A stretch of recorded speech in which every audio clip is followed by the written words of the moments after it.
Jemaah sekalian, pembahasan kita adalah makanatul ulama'i fil ummah. Pembahasan kita adalah makanatul ulama'i fil ummah, yaitu posisi dan peran ulama di tengah umat. Yang ana bertujuan menjadikan ini sebagai tema agar menghilangkan sisi confusing, yaitu hal yang merumitkan pikiran dan ketidakpahaman sebagian dari syabab atau pemuda tentang hakikat dari ulama, hakikat dari orang yang berilmu yang bermanfaat untuk umat. Karena di zaman yang media sosial adalah salah satu dari asas kehidupan keseharian kita, semua pihak mengklaim ulama masing-masing. Semua pihak, dari pihak pergerakan yang sering turun ke jalanan, mereka lebih suka ulama versi mereka. Dari pihak yang selalu berbicara politik, mereka pun punya ulama mereka. Dari pihak yang hanya mengkaji kitab dan kajian ilmiah, mereka pun punya ulama mereka. Dari pihak yang sekedar pengen hijrah-hijrahan, ya, tapi isinya selfie-selfian saja, dan kemudian mereka pun punya ulama mereka. Lalu sebenarnya ulama itu seperti apa gitu? Sementara umat itu akan selalu kehausan akan hadirnya ulama. Ketika ulama yang mereka anggap ulama itu hadir dan mereka men-scan juga menilai bahwasanya namanya ulama itu adalah apa yang sesuai dengan selera hati, maka di sini terjadi distorsi dan keterbingungan. Yang ini menimpa kaum muslimin pada umumnya. Yang terjadi kesedihan di qalbu ana minimal ketika ana melihat baik di Instagram atau di YouTube beberapa pembicara mengatasnamakan agama walaupun mungkin pernah mempelajarinya, tetapi yang ditebarkan adalah syahwat dan syubhat.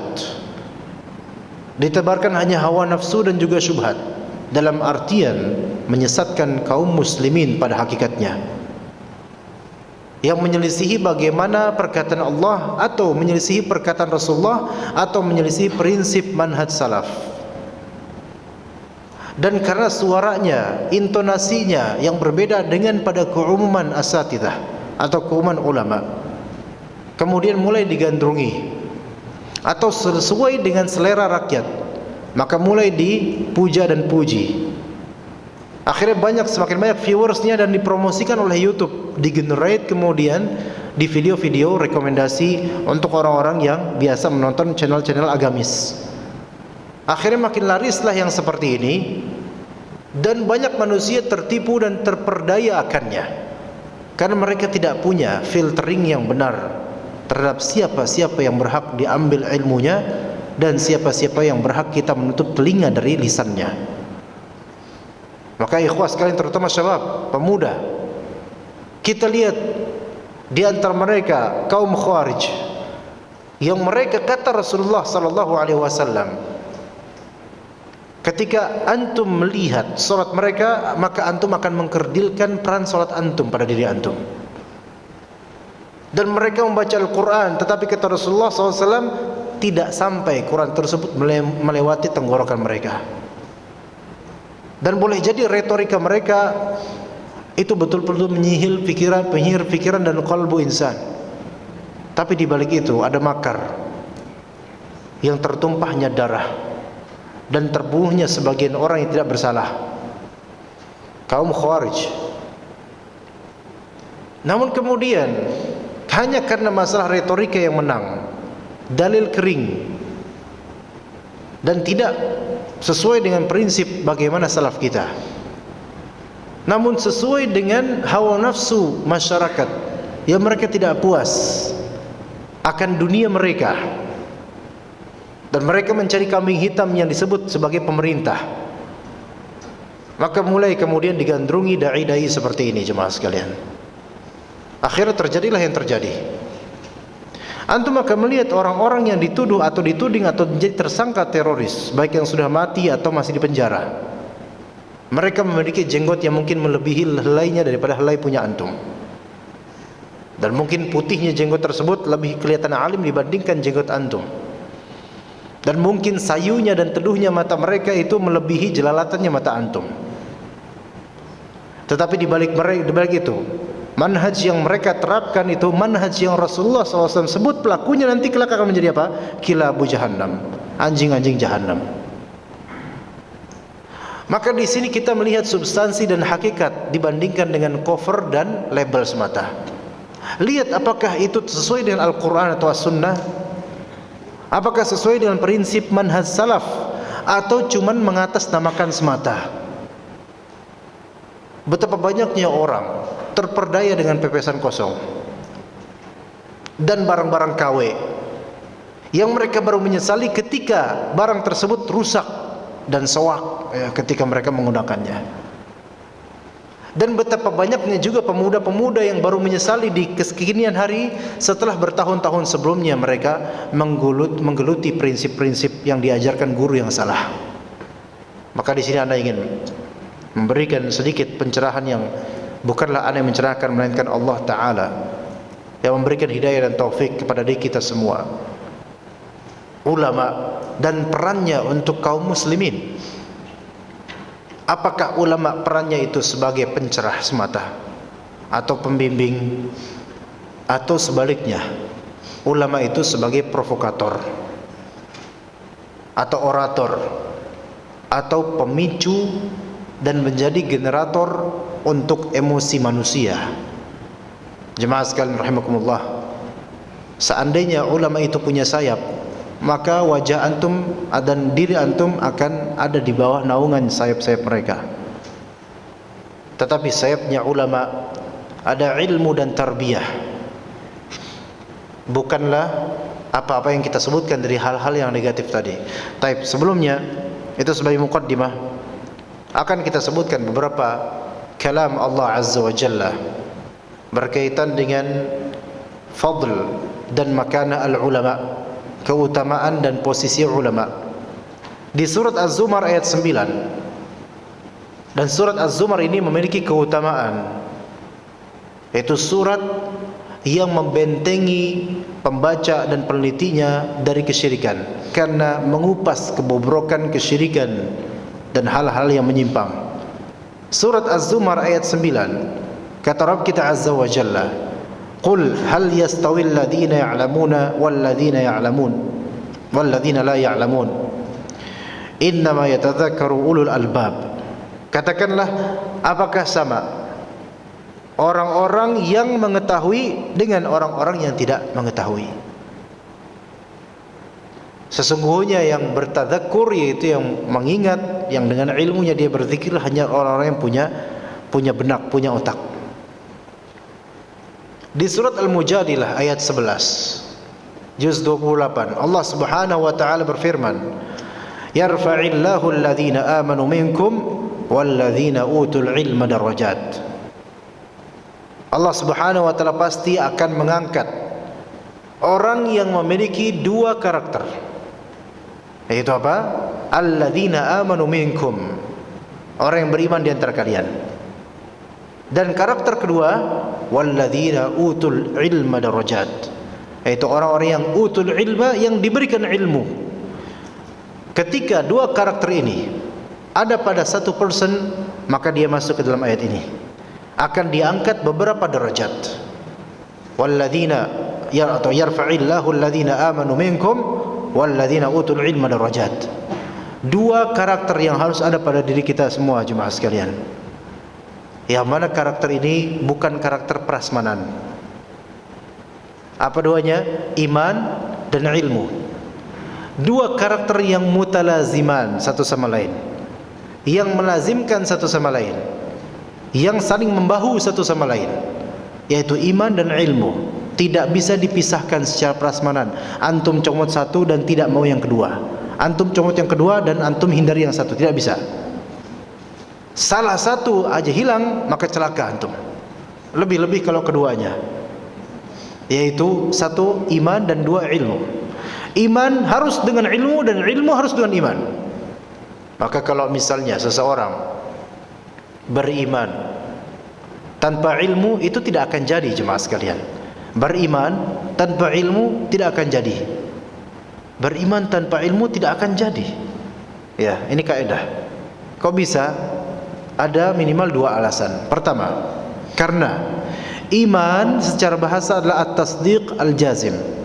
Iman secara bahasa adalah mempercayai dengan pasti, dengan kuat, itu iman itu.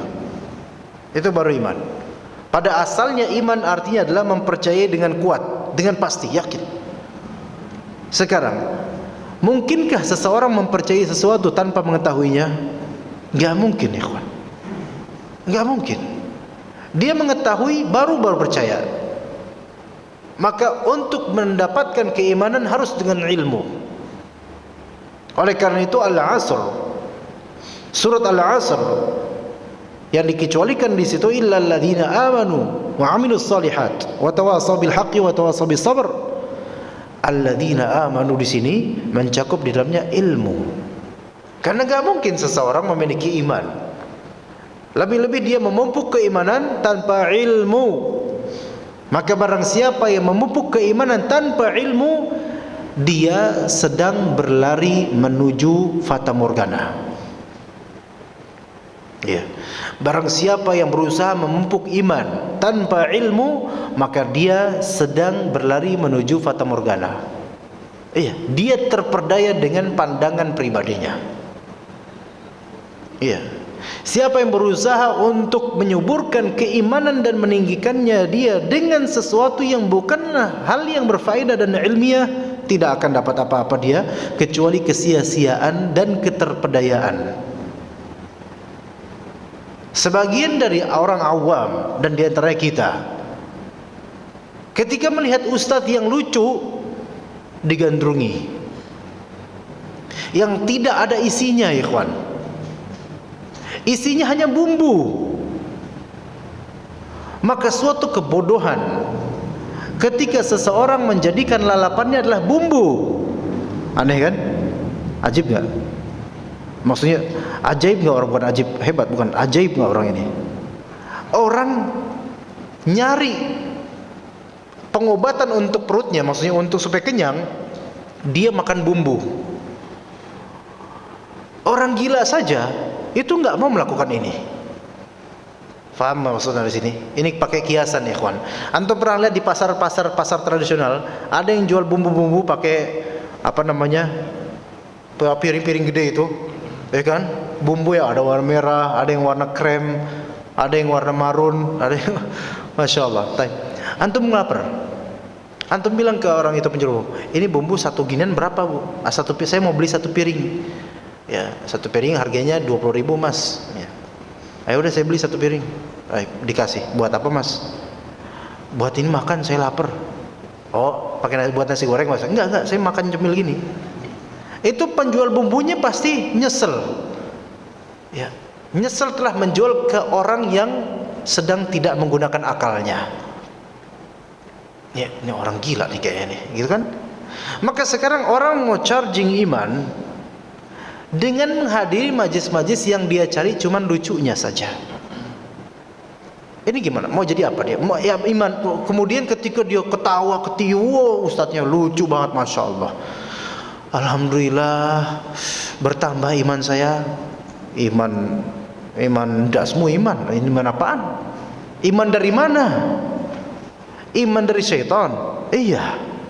Syaitan zayyana lahum a'malahum, menghiasi amal mereka dengan membuat mereka terperdaya seolah-olah amalan tersebut benar-benar menyuburkan iman. Tidak, amalan tersebut justru mengkeraskan kalbu, karena ternyata itu majelisnya bukan majelis ilmu tetapi majelis ad-dhahik, majelis isi ketawa saja, yang mana Nabi SAW menyatakan kathratud dhahik tumitul qalb, banyaknya ketawa mematikan hati.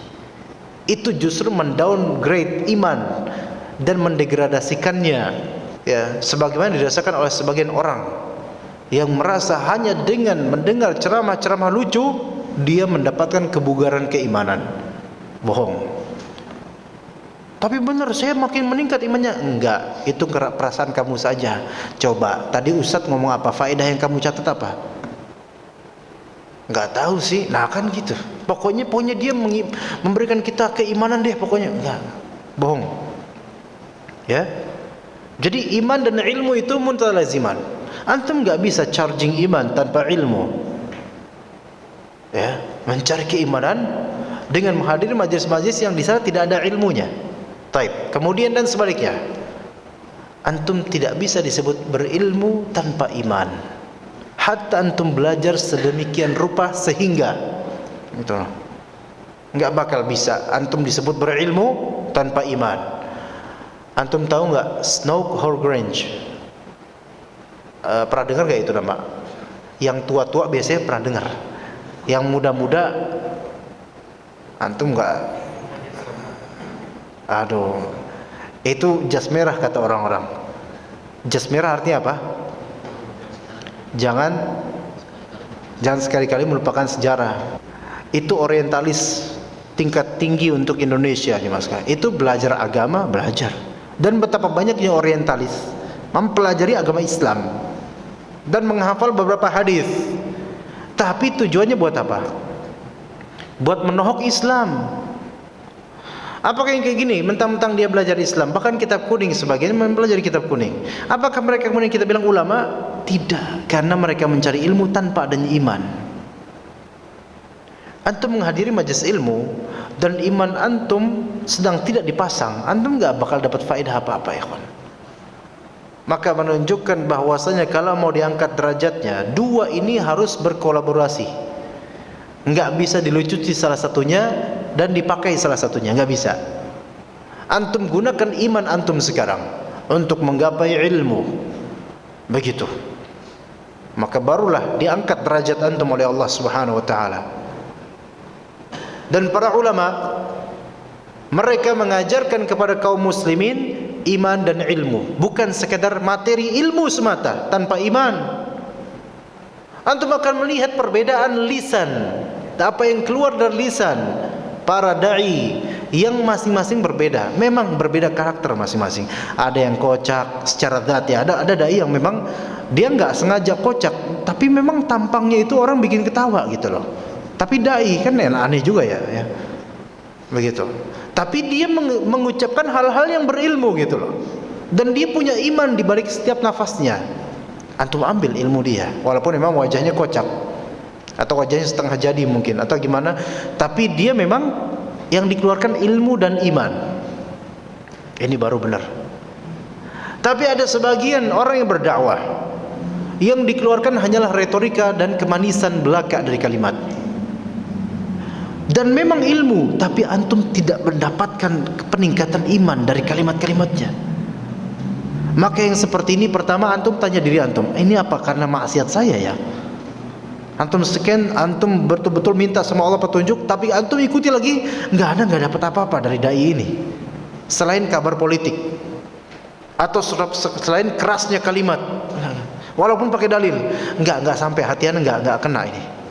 Tinggalkan. Karena dai seperti ini tidak menyuguhkan kepada antum manisnya iman. Tidak menjajakan kepada antum bagaimana caranya untuk bertakwa, tidak. Tinggalkan. Kalau yang tidak membuat hati antum bertambah imannya. Begitu. Jadi harus dua-duanya, ikhwan. Ilmu keluar dan nafasnya dengan keimanan. Dan ketulusan juga untuk memperbaiki kaum muslimin. Baik. Kemudian itu surat Al-Mujadilah. Ya, surat Al-Mujadilah. Kemudian ikhwah sekalian, kita tahu kata Nabi sallallahu alaihi wasallam, innal ulama'a warathatul anbiya'a. Astaghfirullah. Warathatul anbiya'i. Salah i'rabnya. Innal ulama'a warathatul anbiya'i. Sesungguhnya para ulama adalah para pewaris para nabi. Ini berarti kemuliaan dan tugas yang tidak ringan, dan hanya bisa dipikul bebannya oleh orang yang betul-betul menjama' antara iman dan ilmu. Keulamaan seseorang hanya bisa dipikul oleh orang-orang yang menjama' ilmu dan iman, bukan sebatas dia pintar berilmu, hafal Quran, hafal hadis, hafal matan-matan ini dan itu, tapi tidak dibalutkan dengan tauhid dan iman. Maka keulamaan dia tidak ada. kecuali kepalsuan.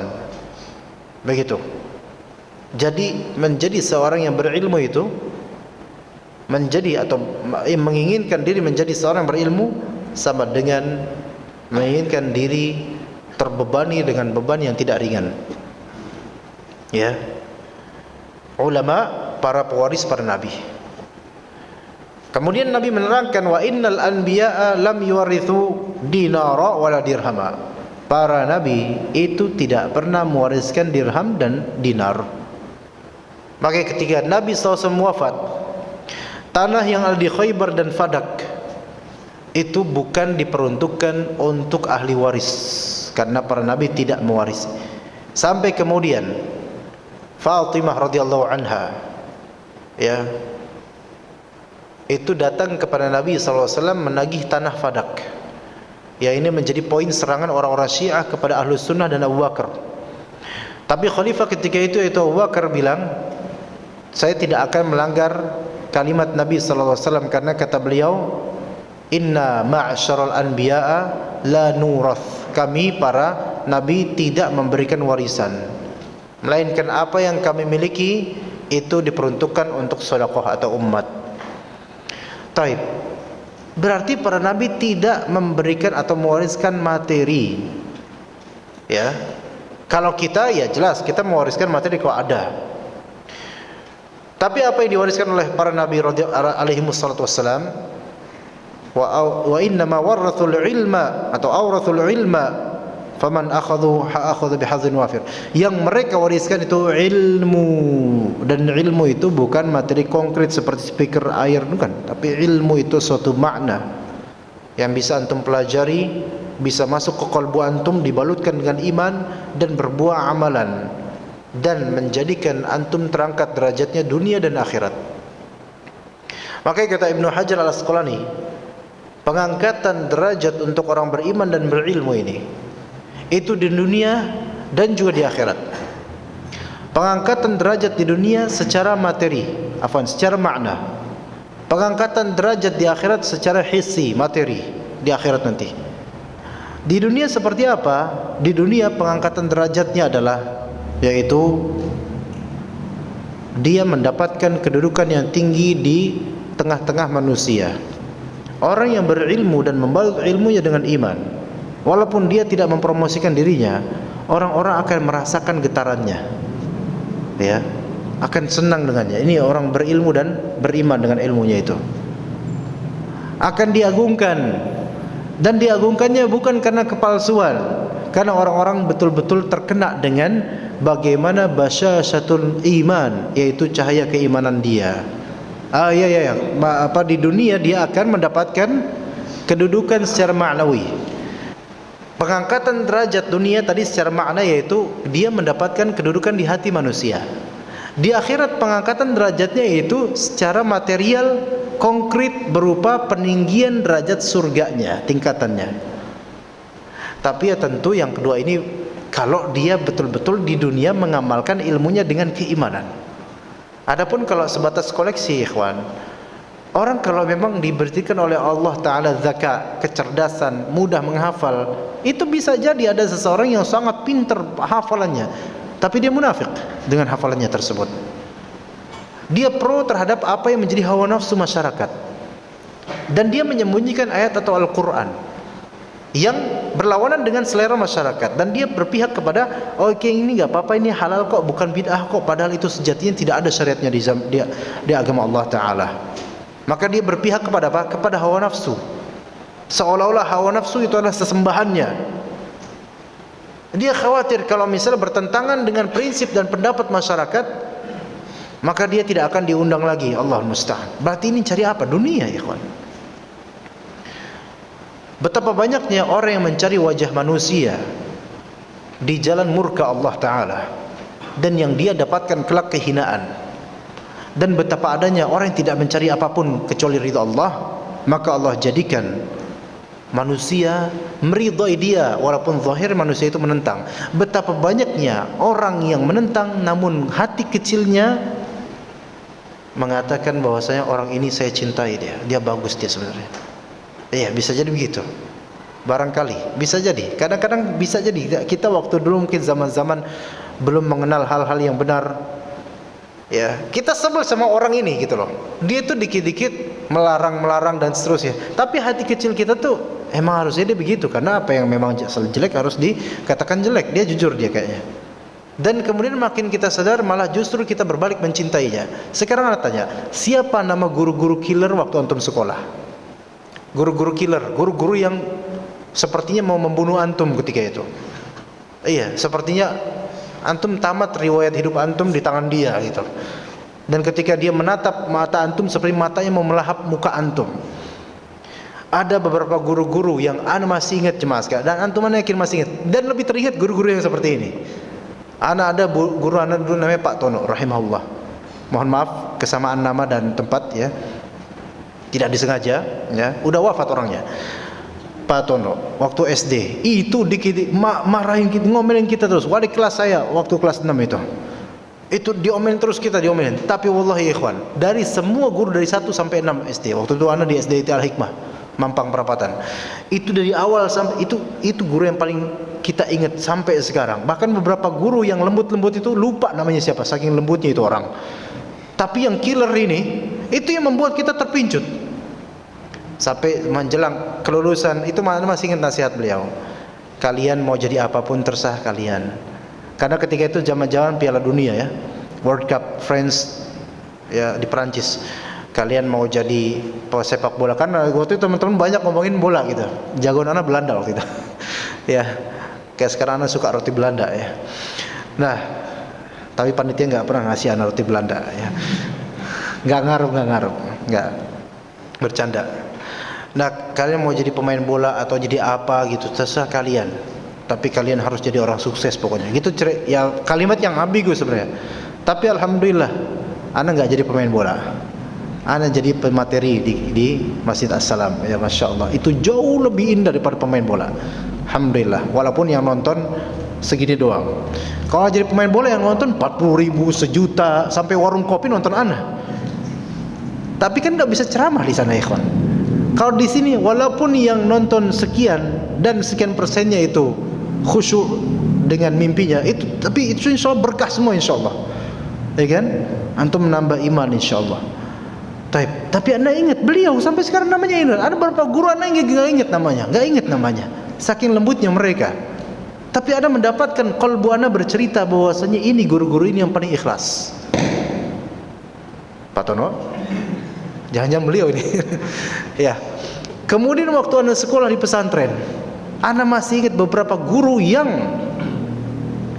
menggunduli anda, yang memukul anda dengan rotan, yang ketika itu ngelihat mukanya aja anda udah merinding. Ada namanya, nggak usah anda sebutkan, karena kadang-kadang beliau ke Jakarta dakwah ya, jadi anda nggak mau, anda takut soalnya direkam lagi ya. Nanti kalau dilaporin ya nggak apa-apa, beliau nggak bakal marah sama anda kan, beliau sangat cinta sama anda, masya Allah. Beliau sangat cinta. Kalau misalnya beberapa ikhwan panitia, ikhwan ya, yang ikhwan pengajian, kalau beliau lagi ke Jakarta dakwah, safari dakwah dan semisal itu kalau ditanya, Ustadz kenal Hasan Al-Jaizi ya? Pasti beliau bilang, itu murid ana itu. Padahal kalau dulu ngelihat masa lalunya, ana paling sering dihukum sama beliau ini. Tapi ana teringat, dan beliau sangat teringat pada ana. Iya, ya teringat. Enggak bagusnya sebenarnya, tapi alhamdulillah ya. Kemudian ketika kuliah, ana masih ingat guru ana yang juga beliau killer. Namanya Syekh Saleh Al-Aidan. Tidak disukai sebagian pihak, tapi beliau mengharuskan kita hafal ini, hafal itu. Tapi akhirnya hasilnya ada jemaah sekalian. Ya. Ikhwah sekalian, betapa adanya guru-guru atau ustaz-ustaz yang antum mungkin melihat ini keras, kenceng banget nih ustaz, teriak terus, atau dikit-dikit membid'ahkan, atau ini dibilang syirik itu.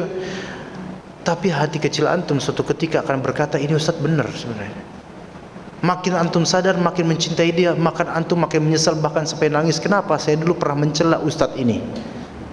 Bahkan antum kemudian menghadiri majelisnya, mendengar kajiannya lewat YouTube atau MP3, yang dulu dia adalah orang yang di lisan antum itu kalimatnya jelek antum terhadap dia. Tapi sekarang antum mengeluh-ngeluhkannya karena antum akhirnya mengetahui bahwasanya yang seperti ini yang benar. Walaupun tidak enak di hati, tapi dia benar ngomongnya ustadz ini. Begitu jemaah sekalian. Dan mulai kemudian kerasa di hati antum. Beberapa orang yang bermanis lisan dan wajah di hadapan antum, makin kerasa bahwa orang ini tidak menghendaki kebaikan untuk ana, tapi dia cuma mencari perhatian ana saja. Maka jemaah sekalian, ilmu itu tidak didapat dari sekadar retorika.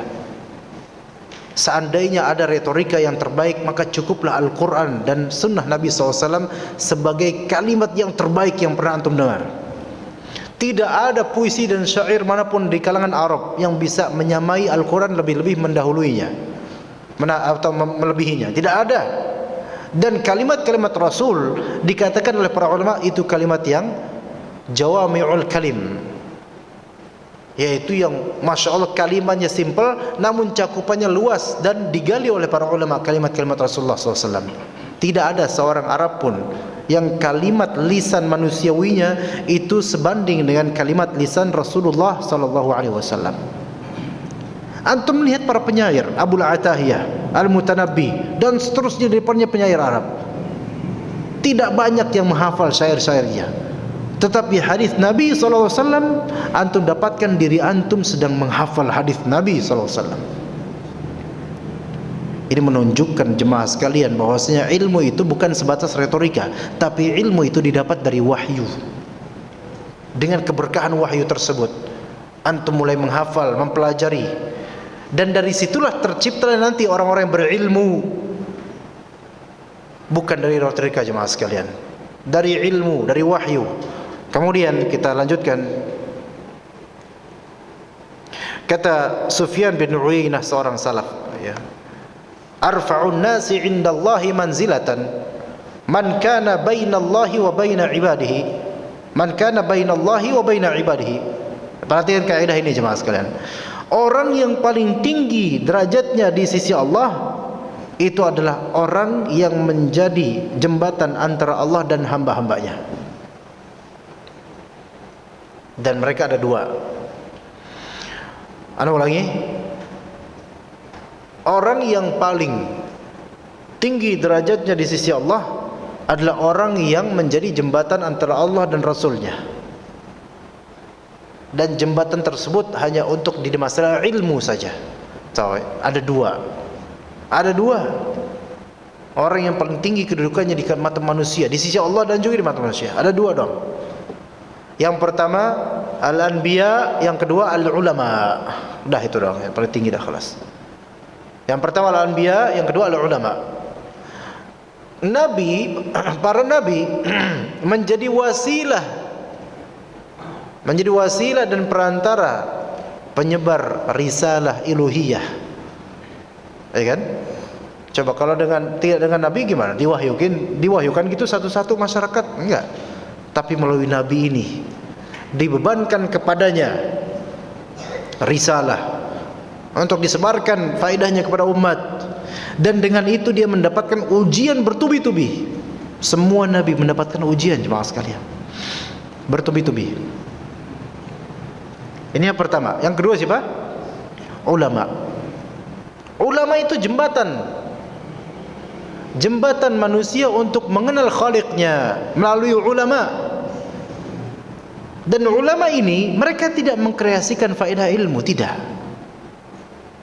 Mereka mendapatkannya dari para nabi dengan turun-temurun melalui Al-Quran dan juga hadis Nabi SAW, turun-temurun dari para salaf sampai sekarang. Ulama, mereka jembatan kehidupan hati kita jemaah sekalian dengan izin Allah. Yang mana ilmu ini terwariskan dari para ulama, yaitu orang-orang yang berilmu. Ilmu ini tidak bisa antum kreasikan.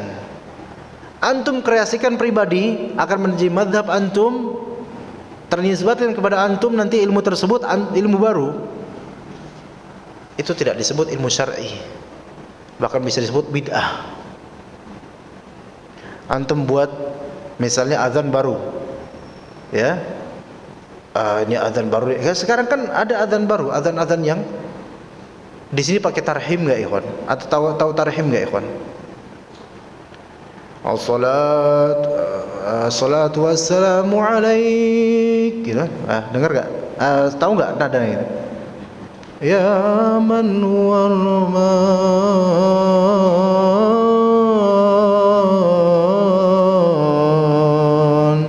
Mirip azan enggak? Mirip. Tandingan yang enggak ada itu di zaman Nabi, ada di zaman-zaman kekinian. Ya kan? Mau di mana ke masjidnya, itu bukanlah termasuk syariat Allah Ta'ala, karena itu buatan siapa? Manusia. Itu human made dan homemade, ya, bukan produk wahyu. Ternisbatkan kepada Islam, iya kata mereka itu Islami. Islami dari segi kenisbatan, disadarkan kepada Islam. Asli Islam nggak mengenal hal seperti itu. Azan ya azan aja, nggak perlu pakai hal-hal seperti itu.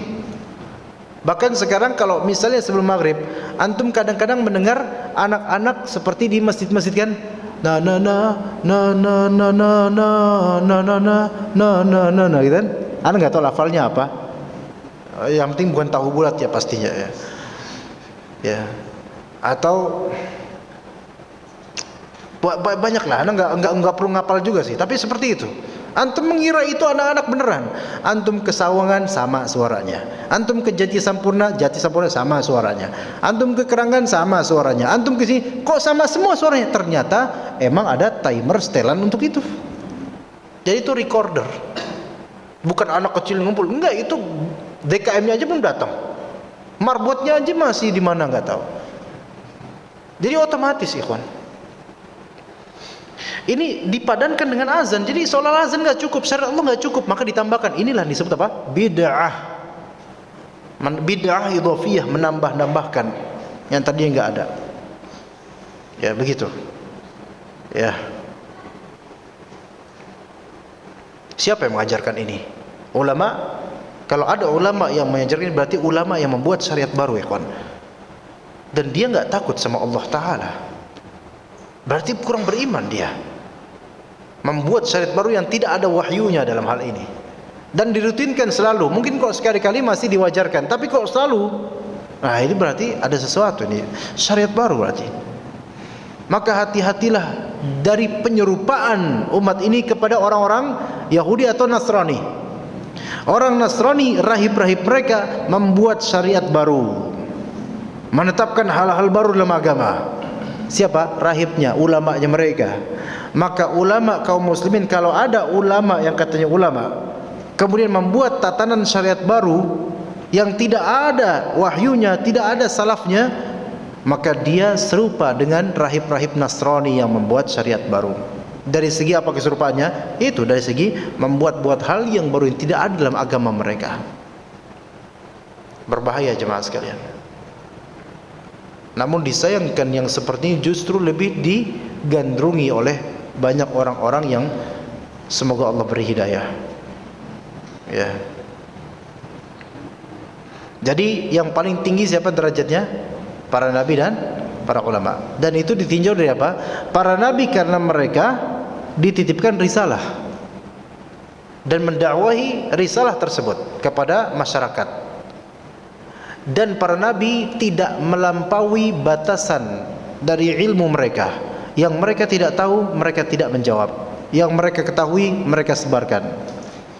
Contohnya banyak. Ya, Nabi SAW ditanya oleh malaikat Jibril, "Mata sa'ah, kapan hari kiamat?" Apa jawabannya? "Mal mas'ulu anha bi'a'lam minas sa'il." Yang ditanya enggak lebih tahu daripada yang bertanya. Artinya beliau enggak tahu. Enggak kemudian, oh kiamat, Ntar asap bakal tahun berapa nih. Enggak ngomong gitu Nabi SAW. Tapi di beberapa kesempatan Nabi menyebutkan apa yang memang Allah wahyukan kepada beliau alaihi salatu wassalam. Dari sifat karakter biasanya. Penyebutan sifat seperti dalam sebuah hadis dalam Sahih Bukhari. Ketika ada seorang A'rabi atau orang Badui bertanya kepada Nabi SAW, ya, mata sa'ah, itu lagi di majlis kayak gini. Nabi lagi ngomong, terus ada yang orang Badui datang dan nanya, "Ya Rasulullah, mata sa'ah." Beliau cuekin sebentar karena beliau lagi mengisi kajian. Kemudian aina sa'il 'anis sa'ah? Mana tadi yang bertanya tentang hari kiamat? Kata beliau, "Ha ana ya Rasulullah, saya Rasulullah." Maka kata Rasulullah SAW, "Idza dhuyyatil amanatu fantadhiris sa'ah." Jika amanat itu disia-siakan, maka tunggulah hari kiamat. Maksudnya dekat itu kiamat tuh. Kalau amanat disia-siakan. Tapi kemudian kata Badui tersebut, kaifa dhuyyatil amanah? Bagaimana bentuk penyanyian amanah tersebut? Maka kata Nabi SAW, idza wussidal amanatu ila ghairi ahliha fantadhir sa'ah. Jika amanah diserahkan kepada orang yang tidak cakap terhadapnya, maka tunggulah hari kiamat. Ketika suatu zaman di mana orang-orang berbicara di luar kapasitasnya, maka itu. Kira-kira zaman sekarang cuap-cuap dibandingkan dengan ilmu, lebih laris mana? Cuap-cuap. Ngomong, ya. Yang bukan bidangnya. Yang dia tidak punya ilmu tentangnya, bicara. Ya, diserahkan kepada orang-orang yang bukan ahlinya. Sekarang tuh. Ya. Agama diserahkan kepada YouTuber. Menurut kamu, ya, ada YouTuber namanya Muslim gitu, apa namanya itu? Muslim apa gitu, ya, itu nggak tahu apa-apa tentang Islam, tapi namanya Muslim, mungkin namanya Muslim mana nggak tahu, tapi kadang bicara tentang Islam, dan diundang oleh seorang YouTuber yang katanya the father of YouTuber, ya, bokapnya YouTuber. Alhamdulillah Allah telah berhidayah, semoga Allah Ta'ala makin mantapkan hidayah untuk beliau. Tapi ini salah, namanya orang awam. Nanya-nanya ke YouTuber Muslim atas nama Muslim dan bicara soal Islam, nggak ada ilmunya sama sekali, khalas. Seolah-olah berilmu karena udah jadi YouTuber dan atas nama Muslim, dia bicara tentang Islam, nggak bisa. Ini menyerahkan perkara kepada yang bukan ahlinya ini, yang seperti ini. Jadi ada dua yang paling vital jemaah sekalian dalam tatanan masyarakat, yang kalau perkara dua ini diserahkan bukan pada ahlinya, maka kacau itu terjadi. Tatanannya nggak benar dah, khalas. Dua, yaitu satu dari segi amr dan dua dari segi ilm. Dari segi amr maka dia menjadi amir, dari segi ilm maka dia menjadi alim. Amr, amir jamaknya umara, ilm, alim jamaknya ulama. Maka siapa yang umaranya rusak dan tidak mempertanggungjawabkan perbuatannya, ini rusak nih. Dan ulama kalau tidak mempertanggungjawabkan keilmuannya, rusak juga itu. Artinya kalau misalnya kekuasaan di tangan orang-orang yang tidak berkompeten dan tidak amanah, tidak profesional dalam menjabat, maka rusak juga itu. Dan ilmu ketika di tangan atau di lisan orang-orang yang tidak berkompeten dan tidak amanah dengan ilmunya, rusak itu ilmu, khalas. Dan ketika masyarakat dari segi amirnya, penguasanya atau dari segi ulamanya rusak, maka tinggal kepada Allah saja kita harapin itu, semoga dapat hidayah. Iya. Tapi ketika misalnya suatu masyarakat amir atau umara itu sesuai kapabilitas dan juga amanahnya, betul-betul teruji, bismillah. Kalau misalnya ulamanya itu betul-betul capable dalam berilmu dan teruji dari segi amanah, alhamdulillah, bismillah, itu jalan baladan thayyiban mubarakan fihi, insyaallah. Negeri yang bagus, berkah, ya, insyaallah. Ya, jangan tanya terus Indonesia gimana menurut Ustaz. Nggak usah ngomong menurut anda gimana, menurut antum gimana. Antum lihat aja sendiri, ya. Tapi nggak boleh kita putus asa, ikhwan. Kita doakan semoga negeri ini menjadi negeri yang insyaallah baik umaroknya atau ulamanya Allah berikan hidayah dan petunjuk. Kita nggak boleh putus asa, kemudian kita mengkafirkan sembarangan, kemudian kita udahlah, ya kita membelot aja dah. Enggak, antum jangan terlalu terpantik dengan ini, ya. Terburu-buru, isti'jal. Hati-hati dengan hal seperti ini. Ya, ala kulli hal. Saya voucher belanja. Untuk apa itu voucher belanja itu? Dia cuma pasiennya. Enggak, kasih ke pribadi antum atau atas nama perusahaan? Atau maksudnya ini untuk belanja perusahaan atau untuk pribadi? Bos antum. Ini bos nih apa? Dia di bagian apa? Manajer langsung atau operasional atas? Jadi dia bukan manajer, dia atasnya bagian antum, kepala bagian antum gitu. Bonus dari vendor tersebut untuk perusahaan antum atas jasa yang telah antum lakukan. antum kasih fakir miskin, gitu ya, atau antum belanjakan sesuatu, kan nggak mungkin antum balikan kan? Iya. Kalau dibalikin dia bakal ngasih ke teman antum yang juga akan memanfaatkan itu, gitu kan ya? Maka dari ini kan dia termasuk mal, harta ya. Harta berbentuk voucher, yaitu seperti uang digital lah anggaplah ya. Maka ini Islam itu tidak menginginkan adanya mubadzir, tidak juga membolehkan memakan harta haram atau syubhat. Faman ittaqa syubhat faqad istabra'a li dinihi wa 'irdihi. Siapa yang menghindari syubhat maka dia telah melepaskan diri atau menjaga dari agamanya dan juga kehormatannya. Nah, antum tidak diperkenankan mengkonsumsi kenikmatan yang didapat dari voucher tersebut. Tetapi antum diperbolehkan menjadi jembatan untuk menyalurkan kepada yang berhak atau lebih berhak pada untuknya. Maka antum belanjakan misalnya beras di swalayan tersebut, misalnya voucher apa gitu, antum berikan beras atau sembako ya, maka antum bagi-bagi ke orang-orang fakir miskin, begitu ya. Jangan ke orang yang kaya ya, karena mereka tidak berhak mendapatkan harta seperti itu. Dan ini bukan masalah antum sedekah, yaitu antum membuang harta ini kepada yang berhak untuk lebih berhak mendapat, dan yang membutuhkan. Adapun orang kaya itu kenanya sedekah dia, dan sedekah dengan yang ini nggak sah, karena kata Nabi SAW, wala sadaqata min ghulul, tidak sah sedekah dari harta rampasan perang yang ditilep atau harta yang haram, pokoknya nggak sah sedekah. Juga kata Nabi SAW, innallaha thayyibun la yaqbalu illa thayyiba, sesungguhnya Allah itu maha baik dan dia tidak menerima kecuali yang baik-baik saja.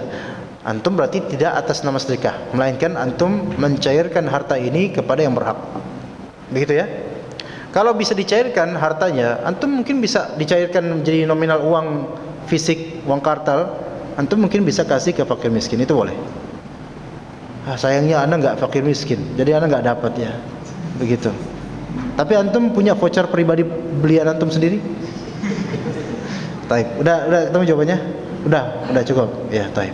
Karena kalau antum ngasih voucher itu langsung ke fakir miskin, mungkin mereka belum tentu bisa membeli atau belanja ya di tempat tersebut. Jadi baiknya antum sendiri yang menjembatani, mungkin itu lebih bermanfaat buat mereka. Apa saran Ustaz untuk orang-orang yang baru hijrah?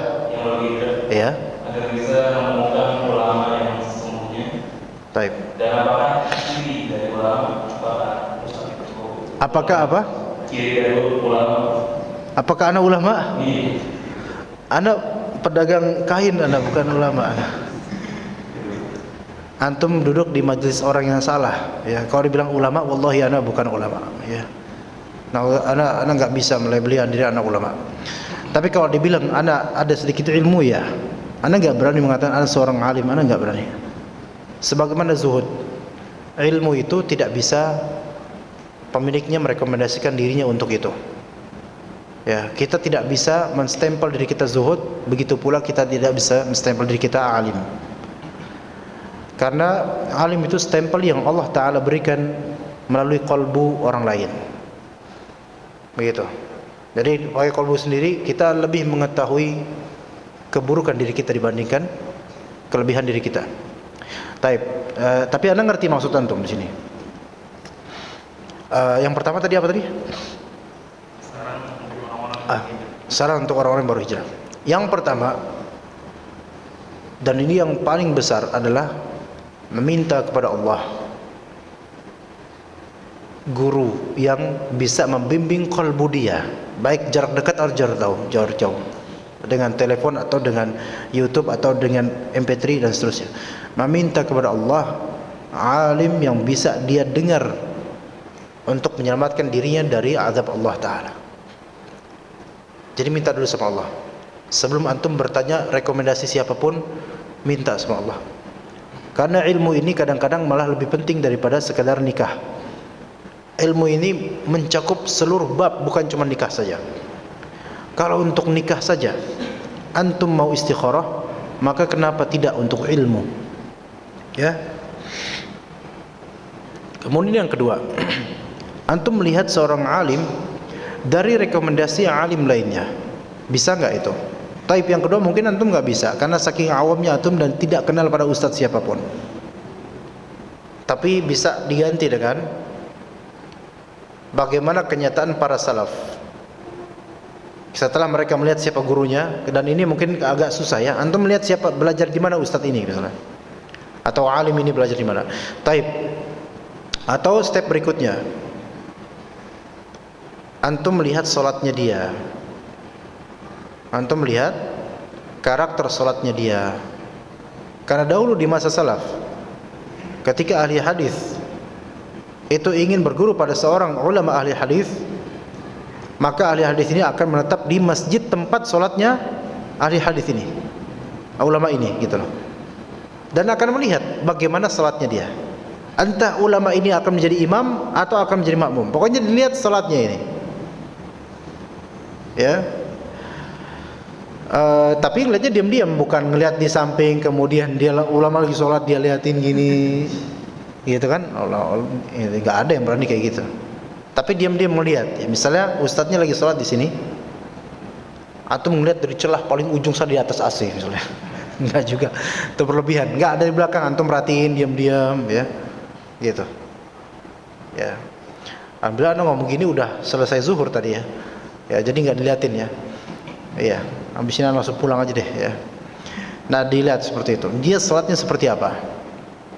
Karena Nabi SAW juga mengatakan min fiqhil mar'i, yaitu di antara faqihnya seseorang adalah panjangnya salatnya dia dan sedikitnya bicaranya dia. Enggak?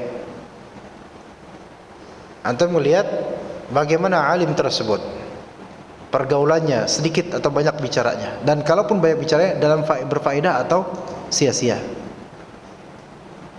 Ya, begitu. Taib, itu yang keberapa? Yang kedua lah, anggaplah bagi orang awam. Yang ketiga, untuk di zaman fitnah seperti sekarang, ikhwan, untuk di zaman fitnah seperti sekarang, keinginan seorang alim yang jujur bisa diterjemahkan di pembahasan akidah, manhaj, dan menampakkan sunnahnya. Itu tiga itu. Untuk di zaman-zaman sekarang, zaman yang penuh fitnah, hasrat seorang alim untuk ilmu itu bisa diterjemahkan di apa? Di pengajaran akidahnya seperti apa, manhajnya, pengajaran manhajnya, dan juga izharus sunnah, menampakkan sunnah baik dari segi pengajaran atau dari segi amalan. Bagaimana izharus sunnah tersebut? Dari segi pengajaran, tidak sungkan untuk menyebut hadis Nabi SAW dibandingkan dengan perkataan ulama. Begitu. Tidak sungkan menyebut hadis Nabi SAW, dan sangat menjaga apa yang disampaikan dari hadis, diusahakan bukan hadis yang palsu.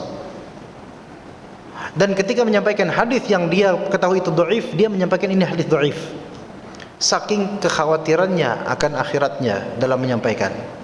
Ini namanya izharus sunnah, menampakkan sunnah Nabi SAW dari segi makna pengajaran, atau izharus sunnah dari segi amalan. Di antaranya penampilan dia, ya, di antaranya, enggak satu-satunya. Dari segi apa yang merupakan memang sunnahnya Nabi SAW dan juga para sahabat, seperti dia memelihara jenggot, kecuali bagi yang enggak punya memang. Kalau yang qadarullah enggak punya, jangan antum tuduh. Beberapa ustaz tuh ada yang jenggotnya itu, ya, bahkan jemarinya lebih banyak daripada helai jenggotnya. Ya, ada yang seperti itu. Maka jangan antum, wah, ustaz enggak sunnah. Loh, kenapa? Itu mulus. Ini mulus karena emang qadarullah seperti ini, akhi. Ana enggak punya jenggot. Ya, di masalah isbal, ya, itu juga perlu diperhatikan. Tapi kan khilafiyah, ana enggak bicara khilafiyah sekarang. Ana bicara izharus sunnah. Kalau bicara khilafiyah, kita enggak bakal ada habisnya semua aja kan khilafiyah, ikhwan. Kita bicara sekarang seseorang sebagai orang yang dia mendakwahkan sunnah. Maka kata para ulama, ketika antum beramar ma'ruf nahi munkar, ketika antum beramar ma'ruf, maka jadilah orang yang paling pertama menegakkan ma'ruf. Ketika antum menahi munkar, maka jadilah orang yang pertama yang menghindari kemungkaran. Maka bagaimana ketika seseorang mengatakan, "Wah, ya saya pokoknya negekin sunnah," tapi tidak tampak jejak sunnah di dirinya. Ini gimana dia mau mengajar seseorang? Sementara kata para ulama, faqidus syai'i la yu'tih. Orang yang tidak memiliki tidak bisa memberi. Orang yang tidak memiliki sunnah, dia tidak bisa mengajarkan sunnah. Wa sallallahu ala nabiyina Muhammad wa ala alihi wa sahbihi ajma'in. Subhanakallahumma bihamdika asyhadu an la ilaha illa anta astaghfiruka wa atubu ilaik. Wassalamu alaikum warahmatullahi wabarakatuh.